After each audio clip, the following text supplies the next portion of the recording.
There's a difference between chasing someone who is unavailable and recognizing someone who is afraid. And if you don't understand that difference, you will either abandon something meaningful too soon or hold on to something that's draining your soul. But when you learn to see clearly, when you learn to read the patterns beneath the behavior, you step into power. Because people who lean avoidant aren't always rejecting you. They're often protecting themselves from something they don't yet know how to face. So the question is not, are they perfect? The question is, are they trying in the only ways they currently know how? If someone is showing up in small, consistent ways, that matters. Growth doesn't always roar, sometimes it whispers.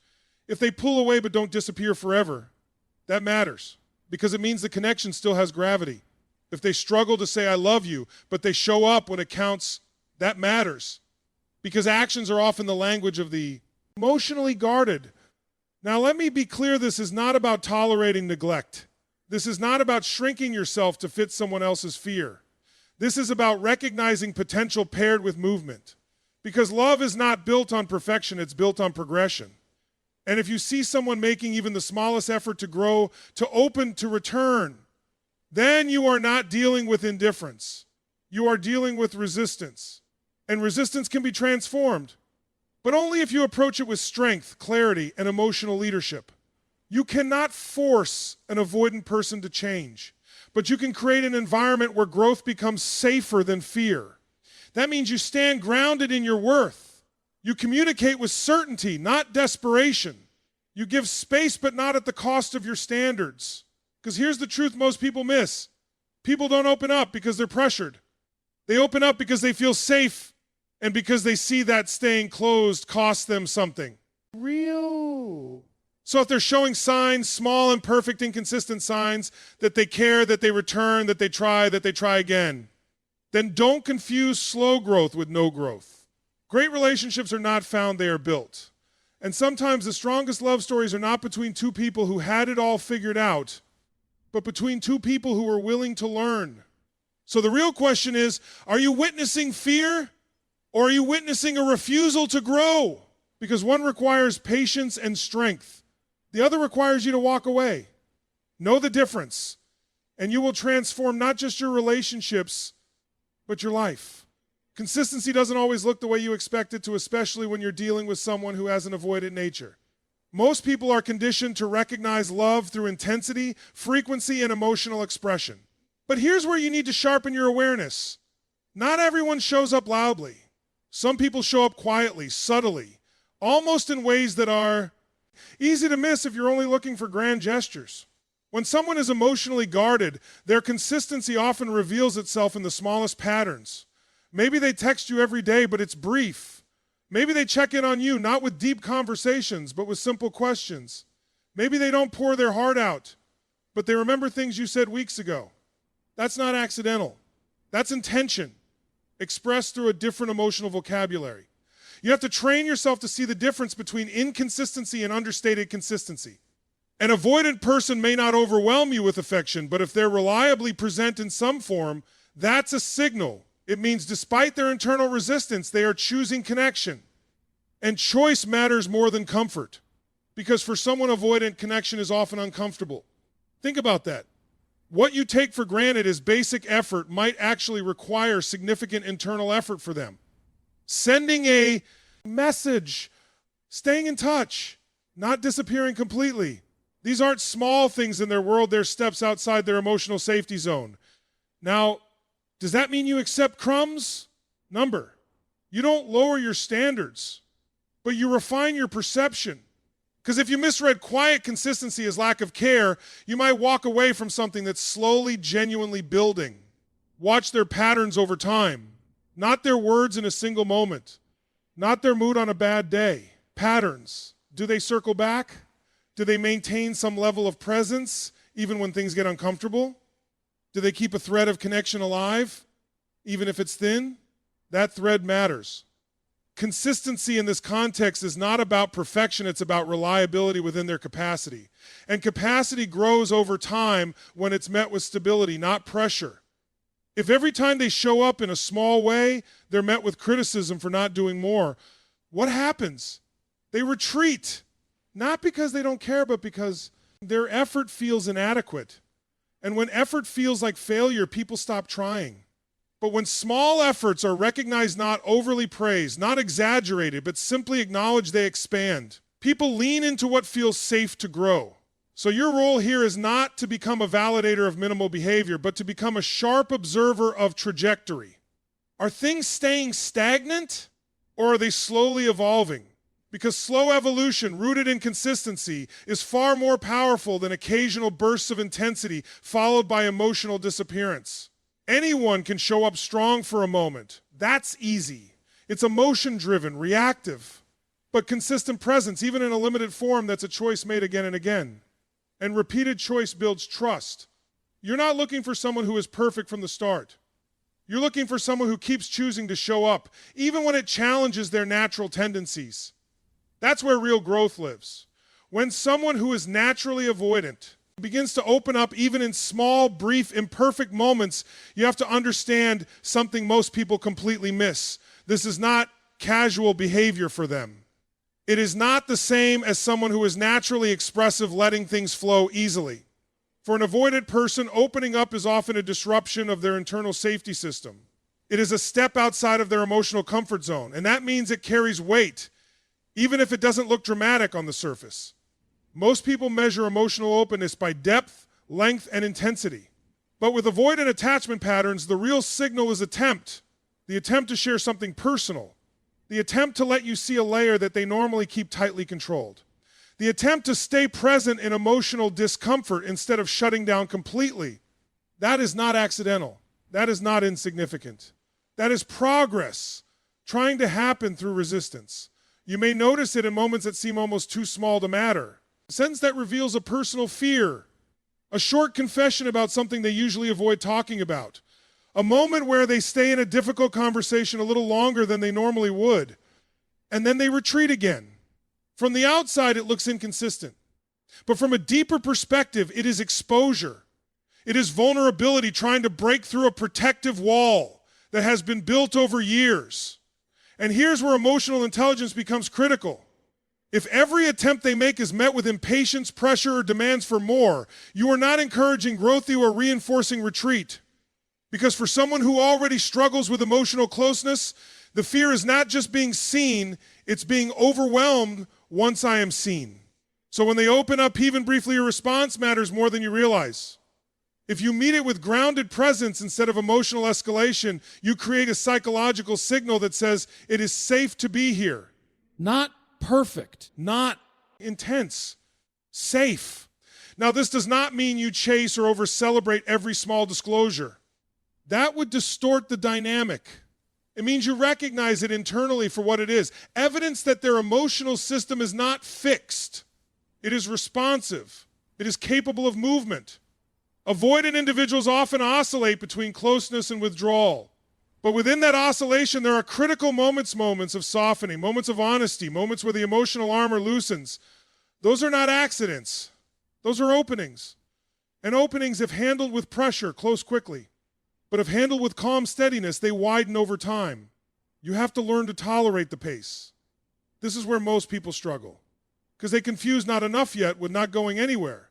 But emotional growth does not happen in straight lines, especially for someone who has built their identity around self-protection. For them, opening up is not just communication, that is exposure. And exposure requires trust in both themselves and you. So when you see them share something real, even if it's incomplete, even if it's followed by withdrawal, what you are actually witnessing is internal conflict resolving itself in real time. One part of them is reaching. Another part is pulling back. That tension is where change lives. If you respond with calm consistency instead of urgency, you become a reference point for emotional safety. And over time, safety is what allows depth to increase, not pressure, not urgency, not emotional demand. The key insight here is simple but powerful. You are not looking for someone who is already fully open. You are looking for someone who is willing to open, even briefly, even imperfectly, and then return again, because return matters. The fact that they come back after opening up matters. The fact that they don't permanently shut down after vulnerability matters. That cycle, open, retreat, return, is the early architecture of emotional growth. and if you misread those early openings as meaningless because they are not yet deep enough, you risk dismissing the very foundation that real intimacy is built on. When you are dealing with someone who has avoidant tendencies, one of the most important signals to understand is not whether they ever pull away, that will happen, but whether they come back. Because avoidance is not the absence of connection, it is often a regulation strategy. It is how certain people manage emotional overwhelm, closeness, or internal conflict. And in that pattern, the real truth of their investment is revealed in what happens after distance, not during it. Most people panic when distance shows up. They assume silence means disinterest or withdrawal means rejection. But that interpretation is often too simplistic. For an avoidant person, stepping back does not always mean stepping out. Sometimes it means stepping away in order to recalibrate, regain control, or reduce internal pressure. The critical distinction is whether connection is permanently abandoned or temporarily regulated. If someone disappears in conflict and never returns, that is avoidance combined with detachment. But if they pull away and then reappear, sometimes awkwardly, sometimes inconsistently, that is a different pattern entirely. That is evidence that the relational thread still exists, even if it is stretched. Coming back is not a small behavior. It is a decision. Especially for someone who is emotionally guarded, returning after distance often requires overcoming internal resistance. It means facing the discomfort again. It means re-engaging with something that may have triggered their urge to withdraw in the first place. And that is why it matters so much more than people realize. You have to learn to observe the full cycle, not just the moment of disappearance. What happens after the silence? Do they reconnect? Do they try to reestablish contact in their own way, even if it is indirect or imperfect? Do they act like the connection still exists once the emotional intensity has passed?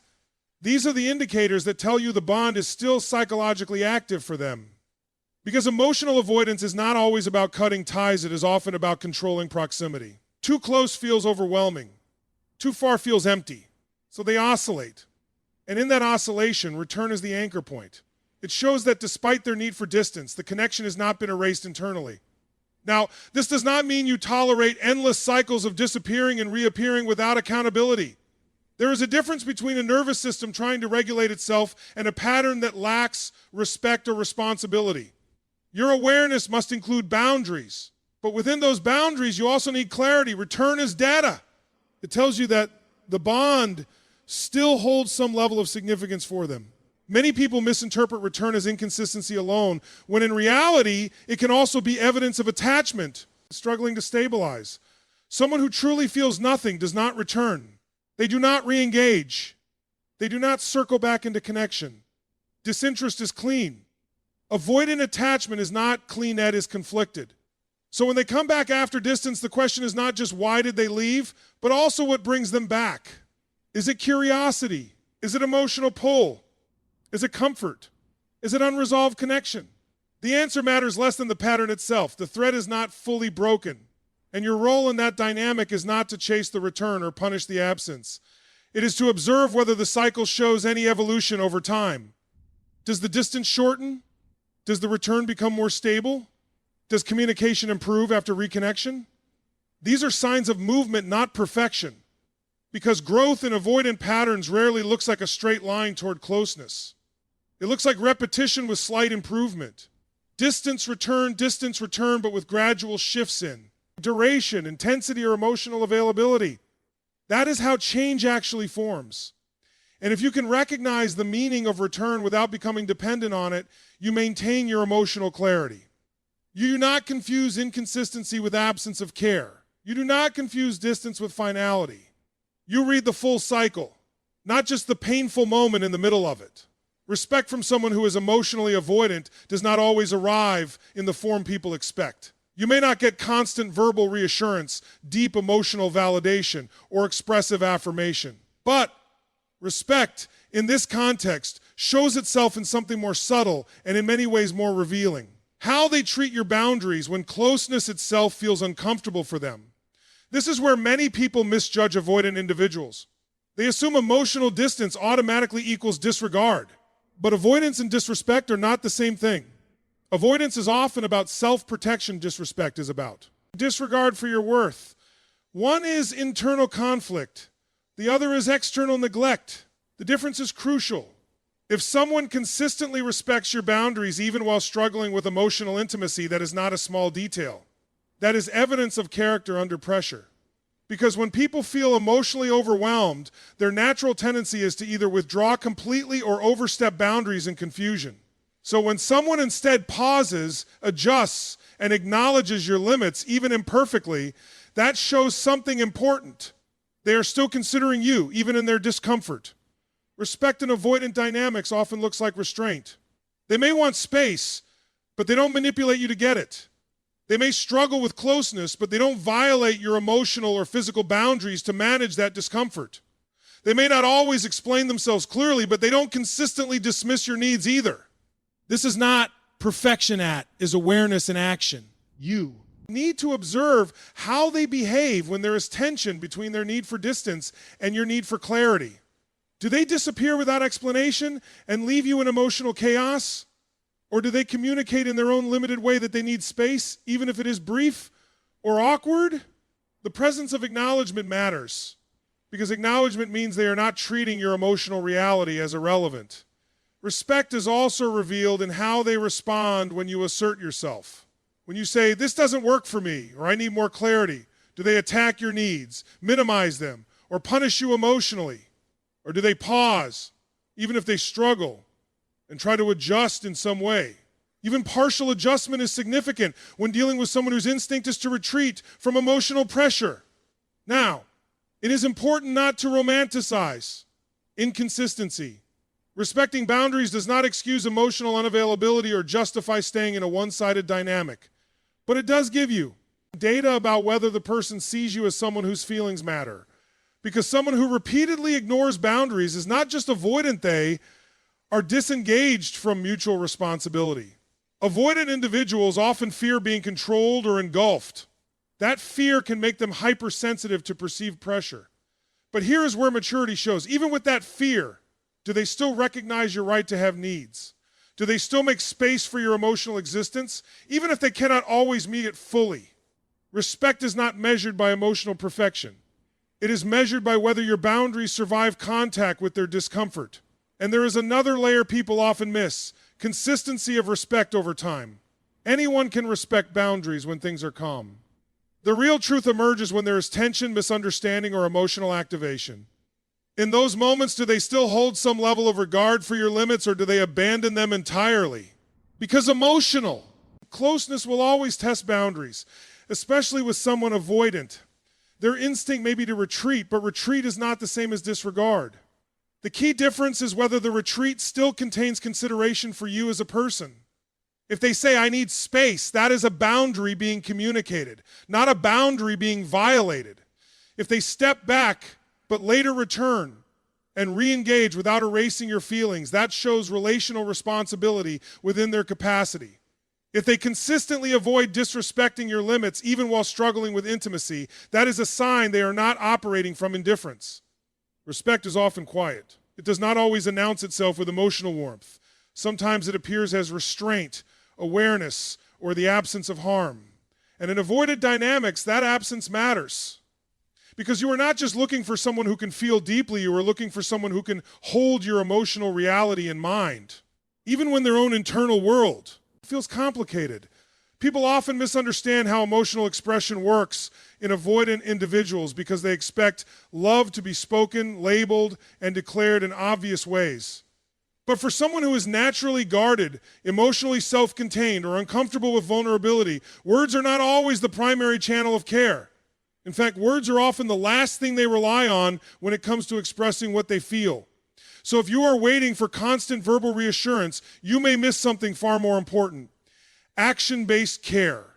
Because for many avoidant individuals, actions feel safer than words. Words require emotional exposure. Words create permanence. Words can feel binding. But actions allow expression without the same level of vulnerability. That means care may show up in indirect but meaningful ways. They check on you without making it a big emotional moment. They remember details you casually mention and act on them later. They show up when it matters, even if they are inconsistent in how they express themselves verbally.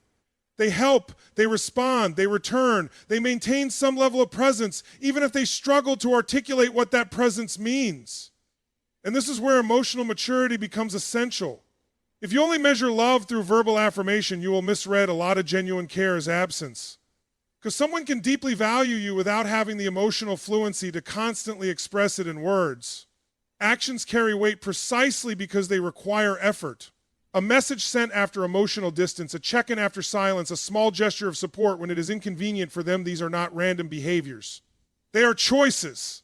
And choices reveal priority more reliably than language does in emotionally complex individuals. For someone avoidant, showing care through action is often a compromise between connection and emotional safety. They may not be able to say, "I miss you" easily, but they might still ask if you got home safely. They might not express vulnerability directly, but they might still adjust their behavior in ways that show awareness of your needs. They might not engage in deep emotional conversations, but they might consistently be present in practical or situational ways. Now, this does not mean you lower your expectations or settle for emotional silence. It means you learn to interpret a different emotional language, because if you fail to recognize action-based care, you will constantly feel unseen, even when effort is being made in ways you are not trained to notice. But here is the deeper layer most people miss. Action-based care still requires internal movement. Even if it is not verbalized, it is not effortless. For someone avoidant, reaching out after distance can feel uncomfortable. Staying engaged in small ways can feel emotionally risky. Yet they do it anyway. That is what makes it meaningful. You also need to pay attention to consistency in action. One-off gestures are not enough. Anyone can show care once. What matters is whether their behavior over time reflects a pattern of consideration. Do they return? Do they maintain contact in some form? Do they show reliability in the ways they are capable of, even if it is not emotionally expressive? Because consistency in action builds a different kind of trust. It is not built on emotional intensity, but on behavioral reliability. And in avoidant dynamics, that reliability is often the foundation upon which emotional safety can slowly develop. At the same time, you must remain grounded. Action without emotional growth has limits. Someone can care in their behavior but still avoid deeper connection. So you are not blindly accepting minimal effort, you are reading direction. Are their actions stable or chaotic? Are they moving toward greater presence over time or remaining static? Care expressed through action is often quieter, but it is not invisible. It is just less theatrical. It lives in patterns, follow through, and return, an effort that does not always come with explanation. And if you can learn to see that language clearly, you stop confusing emotional silence for emotional absence. When you are dealing with someone who has avoidant tendencies, one of the most important but often misunderstood signals is willingness to grow.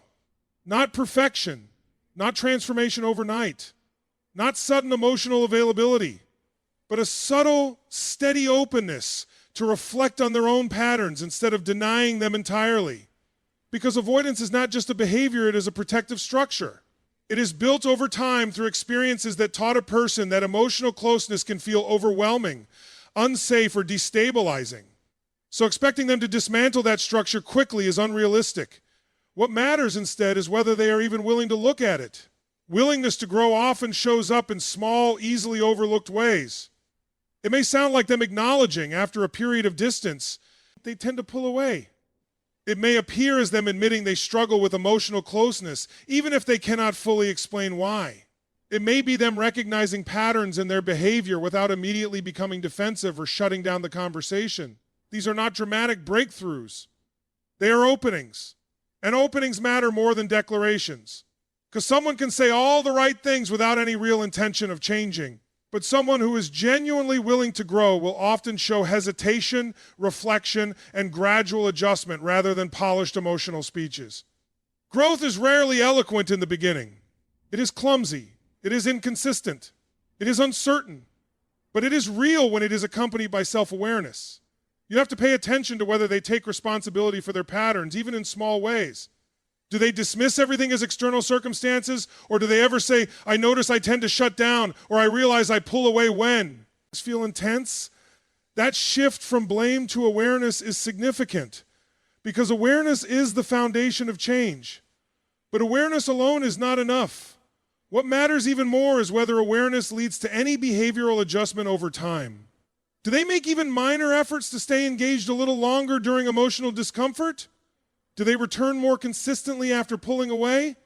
Do they communicate slightly better after recognizing a breakdown in connection? These incremental changes are signs that reflection is turning into evolution. Now, here is where emotional discipline becomes essential for you. You cannot confuse intention with transformation. Someone can be aware of their patterns and still not yet have the capacity to fully change them. That does not make their awareness meaningless, but it does mean you must observe direction, not just insight. Willingness to grow is not about promises. It is about trajectory, and trajectory is revealed over time. Is there movement toward more honesty, even if it is imperfect? Is there a gradual increase in emotional engagement, even if it is inconsistent? Is there a reduction in avoidance patterns, even if they are still present? Growth is not the absence of old behavior, it is the slow weakening of it. You also need to observe how they respond when growth is challenged. Do they shut down completely when confronted with their patterns, or do they stay in the conversation, even if they are uncomfortable? The ability to remain present in discomfort is one of the clearest indicators of emotional maturity in avoidant dynamics. Because avoidance thrives on escape. Growth requires staying. And staying is not easy for someone whose default mechanism is withdrawal. So even brief moments of staying in conversation, staying in reflection, staying in connection after emotional tension carry meaning. At the same time, you must remain grounded in your own clarity. Willingness to grow does not guarantee compatibility, and it does not guarantee emotional availability will fully develop. It simply tells you that the person is not completely static. There is movement potential. There is internal questioning. There is at least some friction between who they are and who they could become. And that friction is where possibility exists. But possibility should never replace reality. You are not building a relationship on potential alone. You are observing whether potential is actually turning into consistent, lived change. Because in the end, the most important distinction is this. Someone who is unwilling to grow will repeat the same cycles without reflection. But someone who is willing, even if slowly, even if imperfectly, will at least begin to question the patterns that keep repeating.